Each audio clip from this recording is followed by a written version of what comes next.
Hey, it's your sometimes unfriendly neighborhood crescendo, back again with a sketchbook tour. This is the second one I'm doing. Second sketchbook I've finished in the last 80 some odd days. So I'd like to give you a more in-depth tour of some of the drawings in this sketchbook that I only touched upon in my sketch play shown quick. Here we go. So I want to start out by saying, I think, not to toot my own horn too much, this sketch pad is a banger. Much better than the last one. I feel like I have a lot more interesting drawings here, technically more interesting. So we'll start off with the first one. I remember this one now that I'm looking at it. Sort of inspired by old anime, old manga that I used to read. I feel like there were a lot of like classic manga storylines about that, like Berserk and a few others. Moved on to this like Poison Ivy boy, maybe. Remember, I think I called him like a Ziggy Stardust of the flowers when I first shared it. I think I was just kind of really trying to play with more costume design stuff, opposing elements that would kind of balance each other out by the figure itself. Third was this rendition of Marco Rodriguez.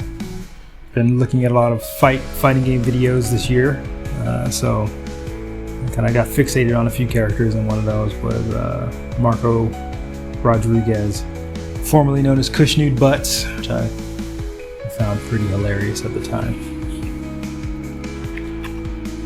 I remember this one. I was on the road, waiting for some friends to arrive to the town I had driven to on my motorbike, and I was rewatching The Decline of Western Civilization Part 3, I think, dealing with gutter punks. It made me rethink my time, my very brief, fleeting moments hanging out with gutter punks in LA, going to punk rock shows, getting kicked out of quite a few establishments we weren't supposed to be drinking at, like the Roosevelt Hotel during a friend's birthday party. I think we were maybe 16 or 17 at the time, and I had smuggled in some 40s for myself and my friends, and we were quickly caught by the security there and trounced out on our butts on the streets of Hollywood. And I feel like I really tried to capture the energy and fun that I used to feel like we were having at those shows, even if they weren't as zany as this image portrays.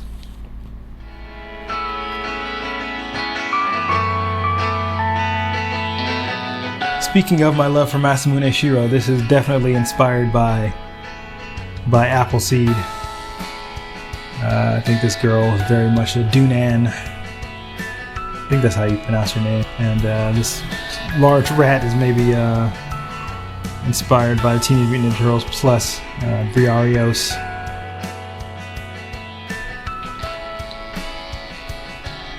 This one, I think I was still thinking about, decline of Western civilization, maybe wanted to channel punk rock drawings from the late 80s, early 90s. Maybe that image of the beer bottle alcoholic from the Minor Threat album cover, definitely pulling a lot from that. And I had recently watched Repo Man, which maybe is kind of something in here too.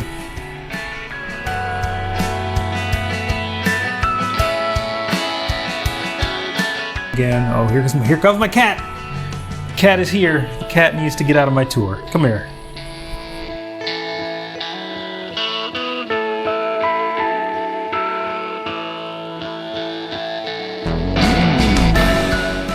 More current events. I was really excited, still am very excited for the remaster and release of Soul Reaver 1 or 2 Remastered Collection.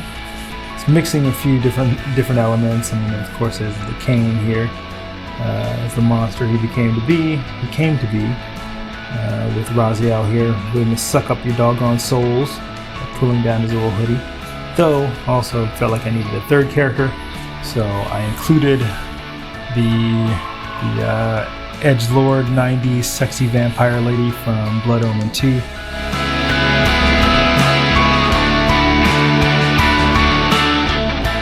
This one is probably one of the compositions I'm most happy with.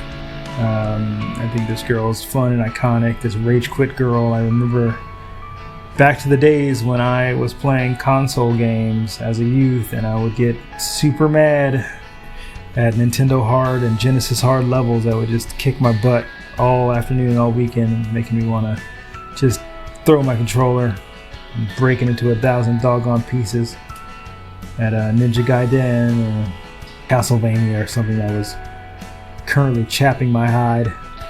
This is a piece I'll probably take further, maybe digitally ink it, and make it into some sort of final composition. Stay tuned for that.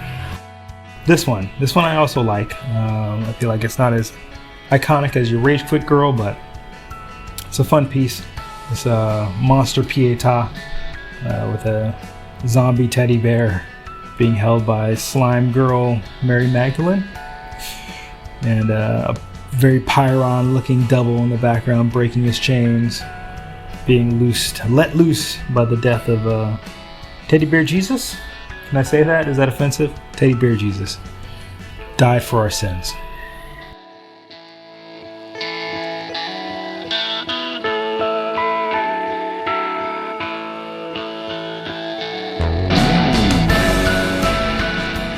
More Halloween-y things. This was a reinvention of the idea of vampires, harkening back to Soul Reaver, I think. I was just kind of rethinking how a vampire could look and could feel, with the cape kind of being reimagined into these like expanding double, triple wings. This one, it's another one I actually really enjoyed. I think when I sat down, I was thinking about a golem, like a giant golem. Maybe I had some Elden Ring on the brain. I wanted to show like a giant golem who had died centuries ago and become a part of the landscape. So I think when I started thinking about it, he was going to be a rock golem, like he was going to somehow become a mountain that would dominate the landscape. But as I started drawing it, I thought it would be much more cool to have him be a kind of like a giant who died and became overgrown by this titanic tree. His last act was protecting the city that he's holding aloft, or church, or whatever it is. Subsequent generations and centuries, he was turned into a castle with a parapet at the top of his head, which has been taken over by a dragon. Why not? Get all the fantasy characters I can into one place. The fantastical continues with his drawing. Maybe leaning into my ideas of like adventure. Like that's what I've been thinking about a lot in these past two drawings, were my sense of wonder and adventure. Thinking a lot about my sense of wonder and adventure, and how much the high seas before the world felt a lot smaller as it does nowadays. It's kind of the open ocean felt so inviting and kind of mysterious and full of danger, but also hijinks and whatnot. If I had to do it all over again, I'd probably put more space in between all these characters. And maybe this will be another one that'll revisit in ink and color as time goes on.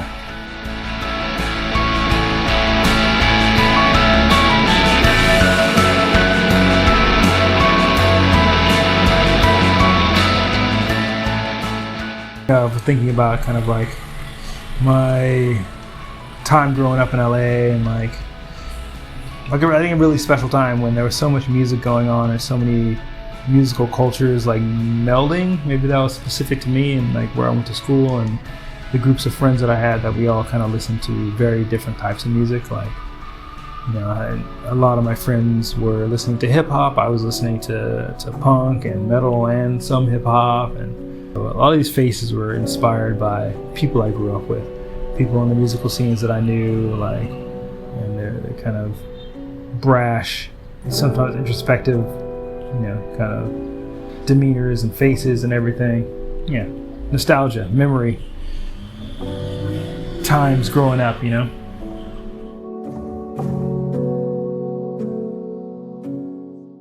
more youth rebellion ideas in my head, inspired by current events of just terrible world governments doing terrible things to innocent people across the globe, and our need to resist people, no matter what side of the aisle you're on, we need to resist power, right? Yes, right. Oh yeah, this one, I remember this. Also nostalgic, also youth. The Sony PlayStation had its 30th anniversary around this time, which prompted me to look back on some of my favorite characters and favorite scenes from the PlayStation, which is definitely like a defining device from my life. I'd say Sega Genesis for sure, original Nintendo, TurboGrafx-16 and Dreamcast were like the PlayStation 2 as well. Were like real landmark machines in my memory. Really informed a certain aesthetic and a certain vibe that I'm drawn to. Back to Doom and Gloom. I was thinking maybe this is more of a reflection on the riot picture.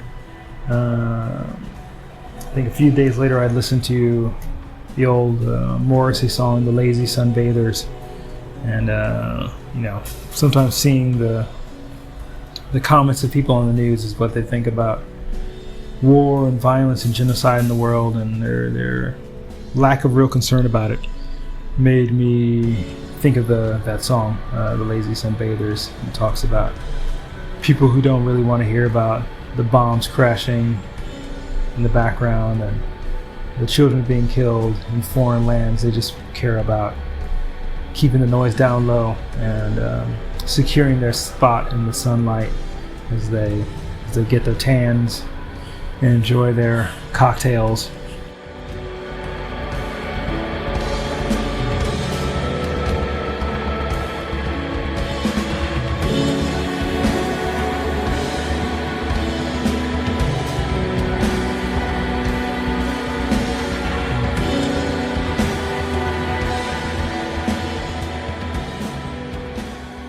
More monsters, people turning into monsters, as you saw from my anime-inspired video, Sketch Play Shown Quick, number 74. I have a real love of people becoming monsters. I think it comes from watching too many horror movies as a kid, especially The Fly with Jeff Goldblum. Him turning into a sicko, diseased insect throughout the film is just Cronenberg's one of his best. Some more music-inspired stuff, maybe also some Jet Set Radio creeping in there. I do like this. There's kind of a real manic energy to this. Spray cans flying everywhere. This guy dancing in the background. This large woo that kind of goes through the whole thing. I think I mentioned in the video, but I was listening to this drum and bass song while I was drawing this, and for the life of me, here comes my cat again. Get out of the scene, cat. No, you're not the star. Yeah, meow. I was listening to this drum and bass track at the time, and I could have sworn the chorus had like a woo, and it was driving me on. I was really dancing to it, loving it, and I was like, oh, okay, I would like to find out what track that was. So I looked back in my playlist and listened to the song again. There was absolutely no woo in that song. I completely made it up. It was all in my head. My head was making a woo where there was no woo. Strange occurrence. But let's get a woohoo going on for it. This one was a lot of fun. I like this one. This queen wasp I had seen. I don't know if it was a wasp nest or a bee's nest somewhere. Maybe an African bee's nest or a tree bee's nest or a hornet's nest.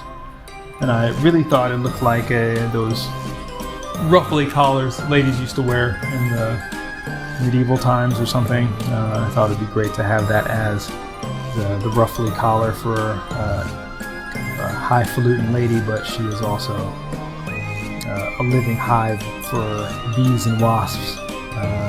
Not great for those people who have that fear of holes in your body. Not a great illustration for them, but a fun one for me.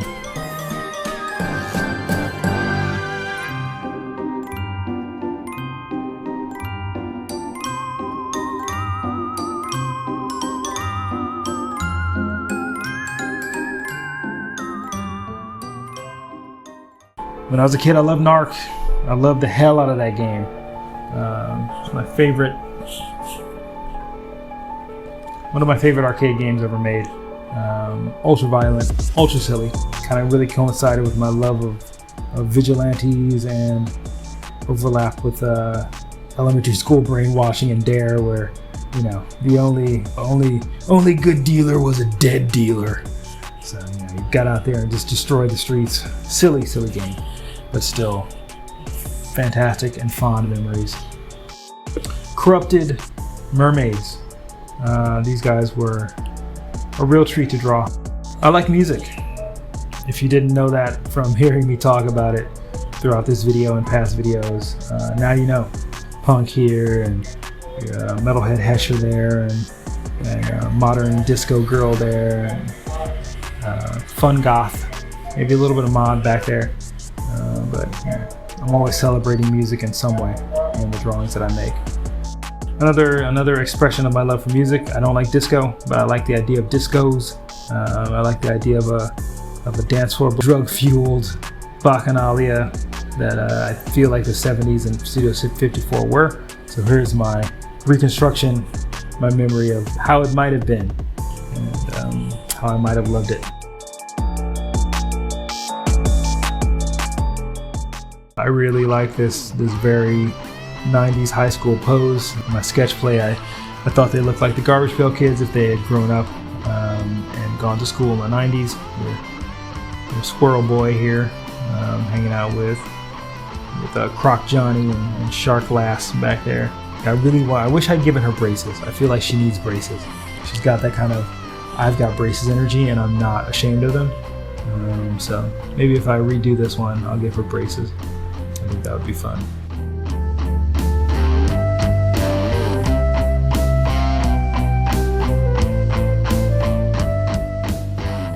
Blanca. This is the first drawing I've made in my new apartment. Unfortunately, the video got lost. During this one, I'm still figuring out the lighting of my apartment, as I'm doing right now. The lighting is getting weirder as this video goes on. But back to Blanca. Blanca is probably one of my like low tier mains in Street Fighter 2. Like after, of course, playing Ken and Ryu to death, I moved on to really loving playing with Guile. I think it was first Chun-Li. First loved Chun-Li, then Guile, and then I started really liking Blanca because he had that insane, arcing, fierce punch that would just like make you vomit all the time. But he was like just a fun character. And when they gave him the overhead cannonball, I was pretty sold on his moveset when they got into Super Street Fighter, or maybe it was Champion Edition. Can't remember. One iteration they gave him additional moves, and just made him really a top-notch fun character to play as. So I wanted to give him his props and his dues in this drawing. This one, it's lazy afternoon with my cat. I did not have an idea of what I wanted to do, so I just pulled from what was around me to make this tone poem of a comic strip, one-page comic. It came out kind of fun. I think this is another one that I'll end up inking at some point in the near future. Another one I'm pretty happy with, a cyberpunk death. This lady indulging too much in the mind jacking into another mind and letting another mind into hers, getting mind hacked, bleeding from her eyes as she gets a data overload into her meat brain. Looks like there's no hope for our young heroine, cyberpunk heroine. This one actually I also really enjoy. It's very prissy cat boy leading an army of giant cat robots to take over the city. He looks nonplussed and not interested in taking over the world, but indeed he will. Maybe just because he is so disinterested in the whole thing. Is he able to, without a care, destroy everything in front of him. Don't you jump up here. Here comes my cat. Okay, go on. Go on. Okay, go on. Go on. Come over there. Boy. She heard cat boy and thought it was her. And then ending with a bang. Literally shooting the dang old face off of a Silent Hill nurse. Really what inspired this was the old school poster for Double Dragon 2 The Revenge. I think when I sat down and started making an image inspired by it, I started thinking about the Evil Dead. But then what if Evil Dead's Ash was Shaft and he was stuck in the hospital of Silent Hill? How would that play out? And that's how this drawing played out. You know, very, very grindhouse, very campy. And that's it. That's the end of my sketchpad. This sketchpad. I hope you enjoyed it. I hope you stuck with me to the end. It's been a pleasure talking to you and sharing my thoughts and reminiscences about my artworks. If you haven't yet, please subscribe for more stuff that I create. Give me a like if you like it. And if you don't, or you have something else to say, give me a comment in the comments below. This is Crescendo, and I'm out.